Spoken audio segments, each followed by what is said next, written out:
strikes me that as we're recording this video, that some of the language that I will end up using might need to be bleeped over.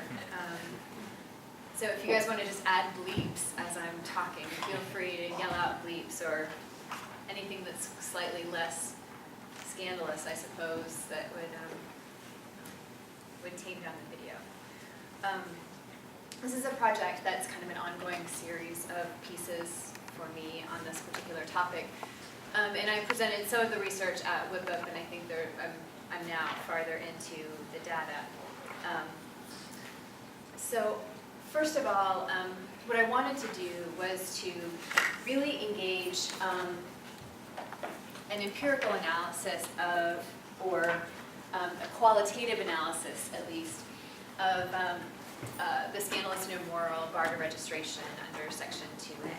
There's been a lot written on the morality provisions in general, and I think my interest was deepened after a symposium piece I wrote, thinking that, well, what's really happening here? I mean, how are these being applied in practice? What marks are being rejected? What's the evidence that's being used to reject them? Who are the particular applicants? And are these marks still in use?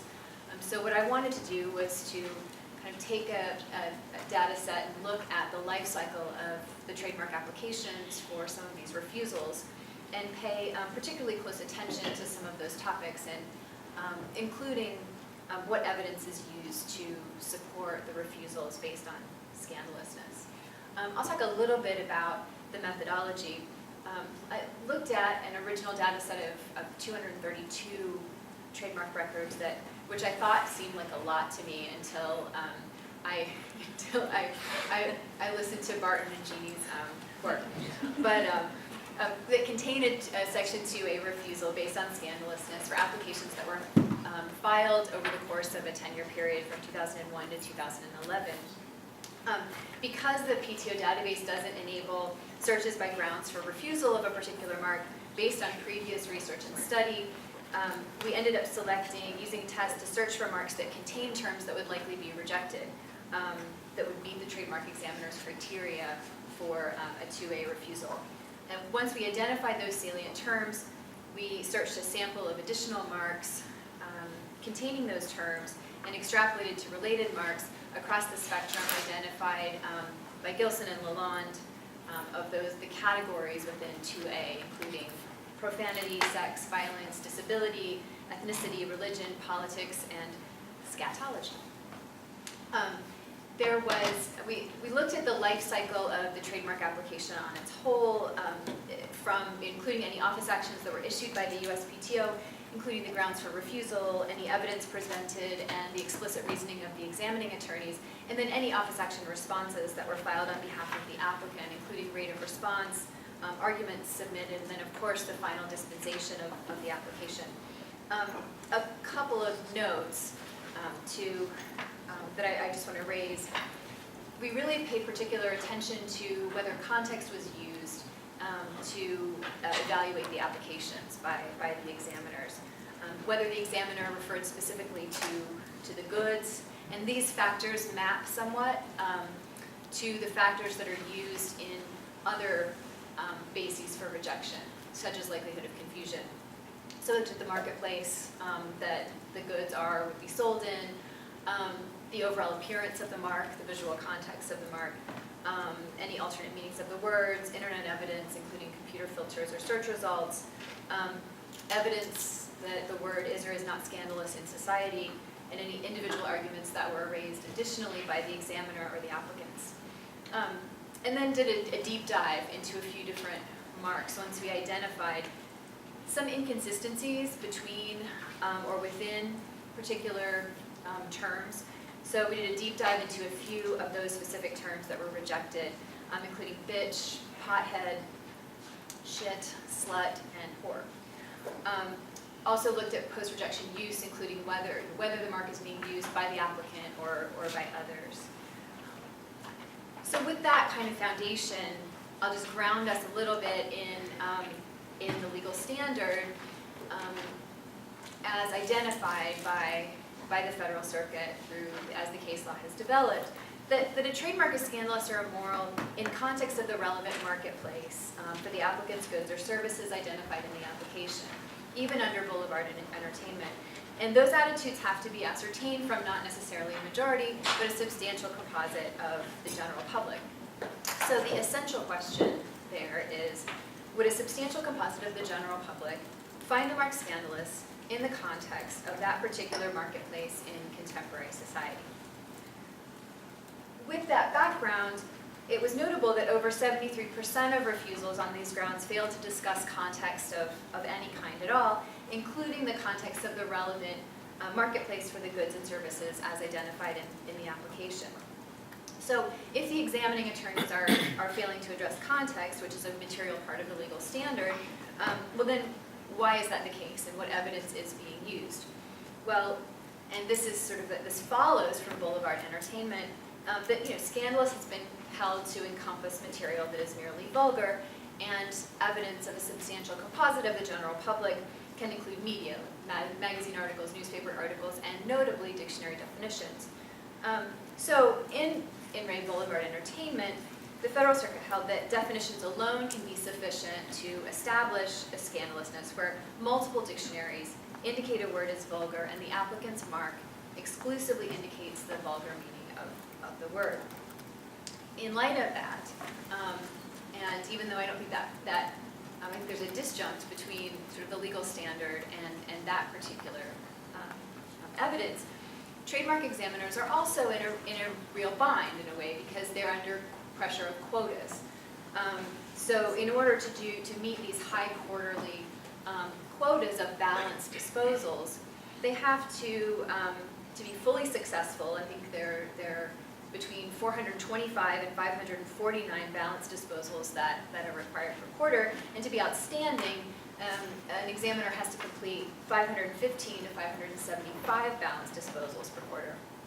There are also goals that a complete examination of new applications will occur all the way from the initial search to either a notice of allowance or an office action within 7 calendar days of receipt. Of course, looking at that and then, when I've filed applications on behalf of clients and how long it takes, I'm not sure what happens after those 7 days. But in light of that, examining attorneys are under serious pressure to process applications very quickly. And they can either ascertain the meaning of the mark in the context of the current attitudes of the day, or you can look up a couple of dictionary definitions and reject an application if it contains a material term that is listed as vulgar. So it's no wonder that the vast majority of applications in this context are rejected based on the vulgar notation in the dictionary. Dictionary definitions were used as a primary source of support for rejection based on scandalousness 91% of the time. And examiners used only the dictionary without any other contextual information in 70% of those office actions. And this tendency, I think, notably existed across diverse marketplaces. So in the narrow context of a niche market, such as adult entertainment, which were constituted 1/4 of all applications that we reviewed, dictionary definitions figure as primary evidence, again, 91% of the time. And the only evidence in over half of those refusals. You can see here the same evidence for the niche markets. The consideration of context, when examiners do consider the context of the marketplace, they often, or almost exclusively do so as an argument against registration. So it appears to be used in, there's a catch-22. If the marketplace is an adult marketplace, that fact is used against the applicant that a scandalous meaning is intended by the mark. If the marketplace is a general consuming marketplace, available to everybody, then the examiner will reject the mark because something that's questionable in a general marketplace is particularly scandalous. So I'll give a couple of examples. Examiners frequently reason that marks applied to specific adult marketplaces reinforce the assertion that the mark is vulgar, that the mark is scandalous. So even though applicants for particular adult websites, Tokyo Cream Pie, gay facials, were used in niche markets, and in the context of a very narrow consuming public. The examiner reasoned that that was evidence, that market was evidence that, those were scandalous. The applicant similarly in post-tits, which, likelihood of confusion apparently, also, but asserted that the marketplace was very controlled and not available to the general public, but the examiner's reasoned that the marketplace is irrelevant in this context. The same occurred for products that were sold in a general marketplace. So the application for Fat Cock beer, for example, the applicant submitted, they must have taken a page out of the playbook for the Big Pecker restaurant that was successful.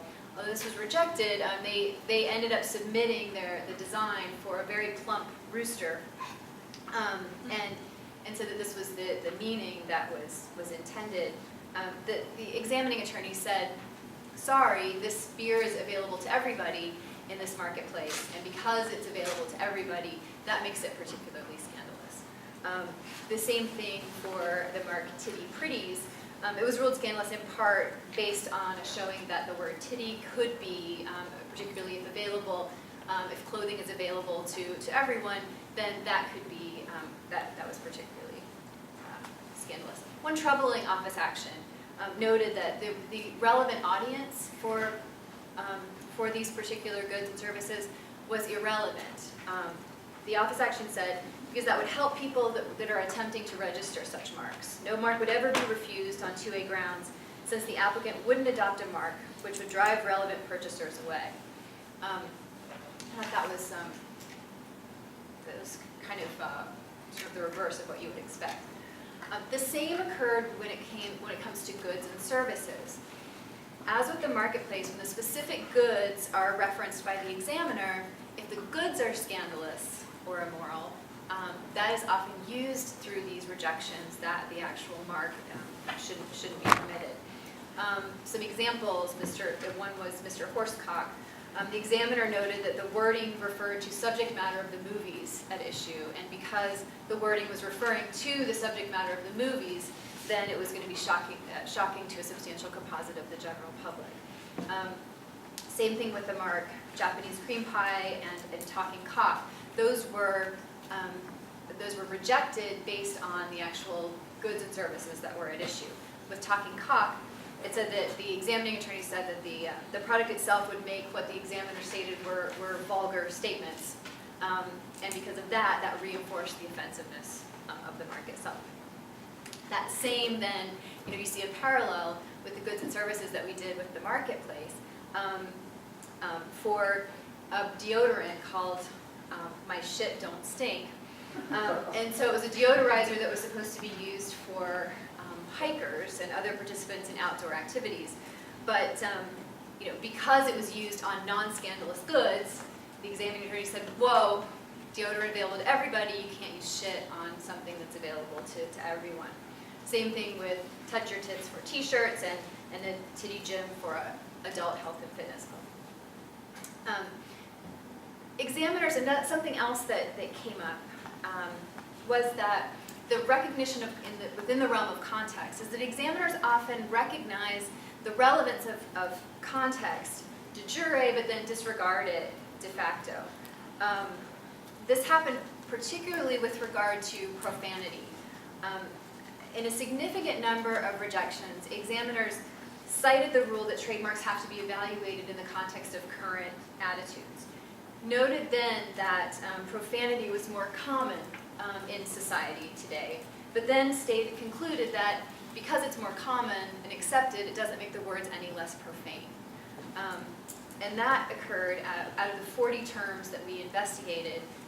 That reasoning held in 11 out of the 40 terms, accounting for 125 total records in the data set, and the reasoning was present in a majority of all of the rejections based on those particular terms.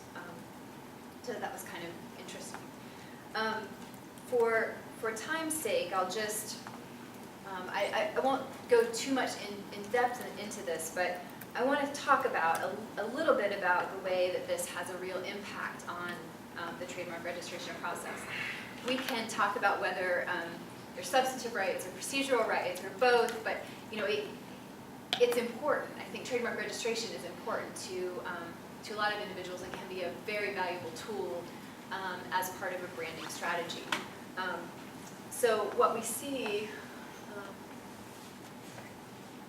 in these particular instances is that, I think with one exception, maybe an application filed by Ted Turner's company, but I think most of what we see here are individuals and small businesses that are applicants here.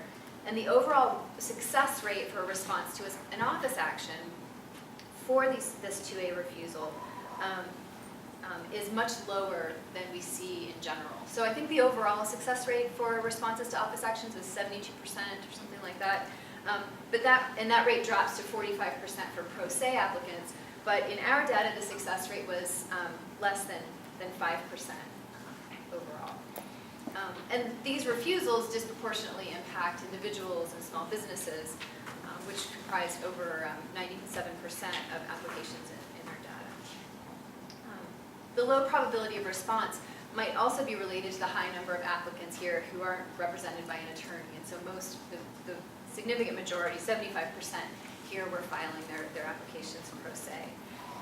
As a result, it's probably not surprising that applicants don't respond to office actions very much for these particular reasons. About 20% of the time. And there was no response at all to 80% of the rejections resulting in abandonment. When applicants do respond, what do they argue? They argue contextual factors. So the majority of responses when they're made, 64% say because of the context of the marketplace or because of third-party registrations or alternate meanings, because of the goods that we're using it on, then that the legal standards should apply and should conclude differently. You can see here just some of the arguments that applicants make. I mean, the top arguments are, alternate meanings of words, next, the context of the marketplace, and third, the actual goods. Only 2 out of the 232 records, there were only 2 marks that were successfully returned and passed through to registration.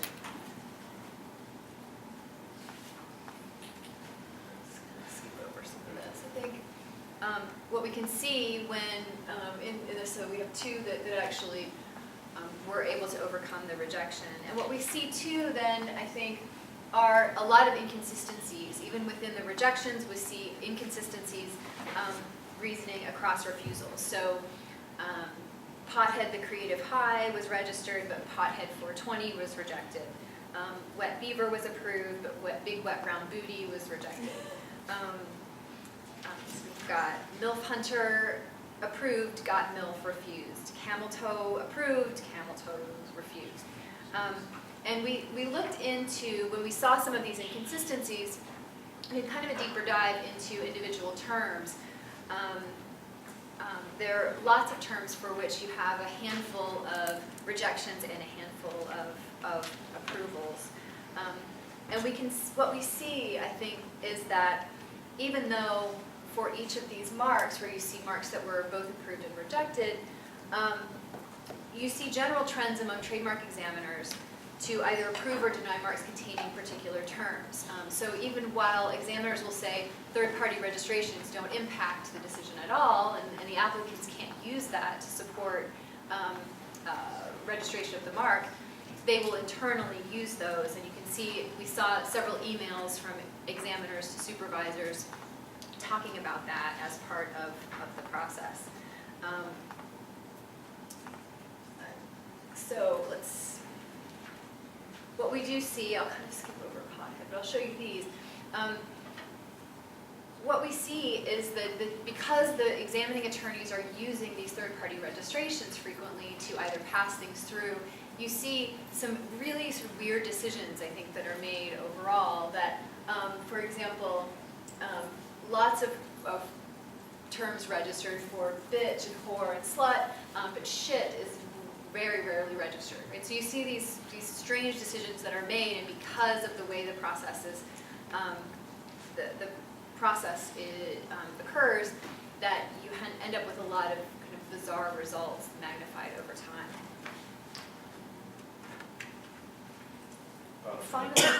Finally, we just looked at post-registration usage, and one of the I think most generalized truths of the data is that these marks are still not only most often still used by the applicants themselves, but they're often used by other people in the marketplace as well. So to the extent that that these are not being permitted to be registered, and certainly not preventing them from being used and perhaps proliferating in that context. Questions? How often, if you've had a chance to look at it or thought it was interesting, is there a third party complaining versus the trademark examiners themselves having an issue? I think that's very rare, because I think what we see are these things often just rejected out of hand. Now, I think that's been that's one potential policy solution is, and even in the TMEP, it says that where an examiner is in doubt, let's go ahead and push it through to publication, and let's let third parties go ahead and respond, because third parties can they will have a sufficient interest if they're a substantial composite of the general public who might have an objection to this particular mark. But I think what we're seeing most often, and it didn't come up at all within the 232 records that we looked at, is that these things are just rejected out of hand, and it doesn't have a chance to get to that point. But I think that's a good argument that might be a good solution to this problem. So I wondered two things. The first was, has anyone in the application attempted to limit the stream of commerce or the channel of trade in which the product would be sold? And I wonder if that would have an impact on the examiner's contextual determination. And the second is, if there are specific examiners that tend to see these more often, and therefore they tend to repeat themselves in terms of it's the same core that are doing the rejections, and the applications that don't go to those specific examiners tend to pass through. Interesting. I think, just to respond to your last question first, I think that there are certain marks, from the interviews that I did with the examiners, it seems like there are certain types of marks that get directed to particular law offices, but in general, these are not within that category.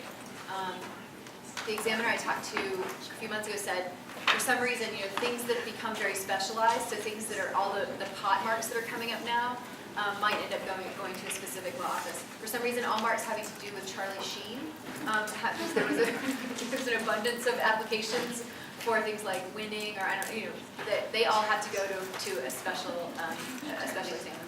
But these can just be processed by anybody. And then with regard to your first question, remind me. Has anyone tried to limit the general trade in order to say, well, they use scandalous for the general public because they don't see it? Yeah, well, that's what happens, is that if they limit the application, where the applications are limited in goods and services to an adult marketplace, then the reasoning that the examiner uses is, it's obviously scandalous. So it's a complete... It's in the application that they're limiting it. They're not looking outside the application. They're doing both. They're doing both. Right. When it comes to the goods and services, it should be just the goods and services as identified in the application. But they're doing both, because you look at the overall marketplace and then the goods and services, and if either of those are adult entertainment or something, then it's automatically scandalous. I think as a final point, it's kind of interesting to me the examples you use. The ones that refer to women tend to pass through. Right. Curse words, general curse words, those are totally offensive to everyone. Right. And so there seems to be some gender, and I would imagine there might also be some race issues that pop up in terms of what's rejected. And I would love to do a comparison between sort of the women terms and male terms. I couldn't think of any male terms that would be the equivalent of the female terms, which is perhaps telling in and of itself. Dick. That might be one. There's so So many alternate meanings. It's true. But I also wonder if the talking is disparaging.